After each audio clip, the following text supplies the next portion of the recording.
The tone and tenor of the political landscape has so changed since the Reagan years. We've been talking about the loss of Nancy Reagan this hour, and of course news of her passing comes during a huge political season here. Let's bring in the Fox News political insiders. Doug Schoen, former pollster for President Clinton and Fox News contributor, joining us via satellite tonight. Hello, my friend.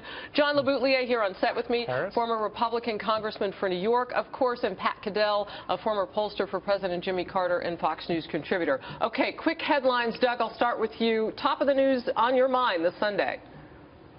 Well, I think we'll get into it, but a tightening in the Republican race. Trump still in strong but somewhat eroding position.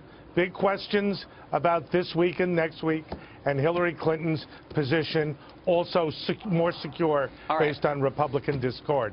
Pat? I got to say really quickly, we're at a historic moment that we will recognize later on, and events are in the saddle, and we are in for a ride. And I think Donald Trump's campaign is at a turning point. Really? Which direction? It's up to him. Oh, intrigue. What do you mean? He has done an unbelievable job from day one to get to where he is today, which is he's leading, obviously, with 35% of the Republican or the vote altogether. But he's sort of mired there, you know. And John Sears said it once to me and to many people that campaigns need to keep moving. Can't stay the same. Got to move. And it's time for the Donald to do a little bit more of what we've said on here is less of the political invective against his opponents and more, if he wants to vent the anger of the people, let's do it at the corrupt establishment. Let's do it at these trade deals. They're legitimate targets. Let's go after government corruption throughout the whole thing and go high, not low. If he does that, he's at 35, he'll go up to 40, he'll go higher. But he's got to raise his game to get there. Well, just to support this point, Donald Trump did something I've never seen happen. He started the race with high negatives, and he managed to reverse those over the fall. No one has ever done that in my... I mean, a lot of people were shocked. Now, since January, he's been really piling up, particularly the negatives in general. It goes to what you said, but here's where we are historically, which I wanted to say. We are at a point where the public, we got this all wrong. Donald Trump is not the independent variable. He's not driving this. All the press thinks he is, and they attack him. The people are driving this because they want their government back in their country, both Republicans, Democrats, Independents.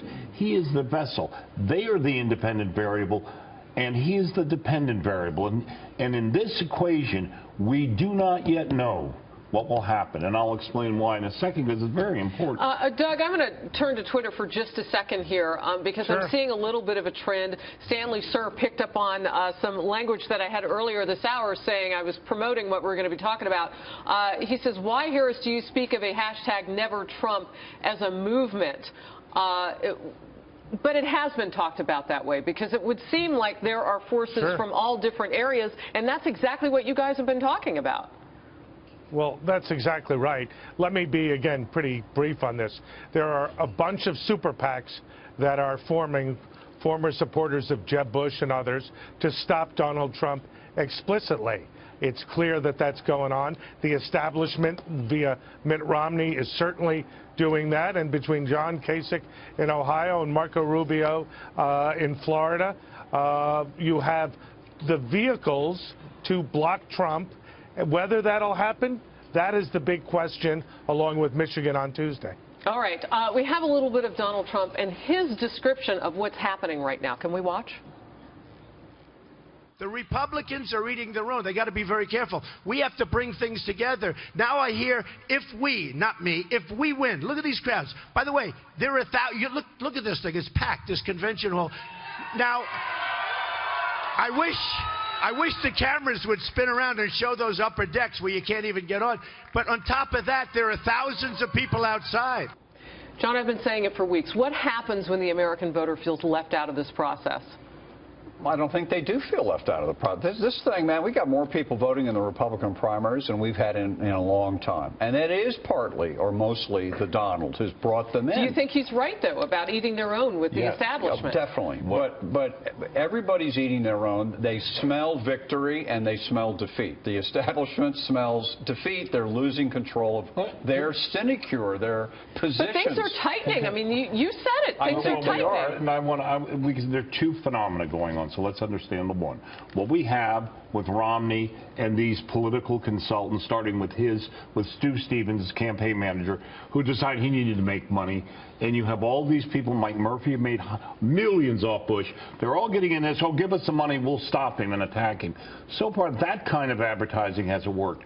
Real events have worked, as it did in the debate.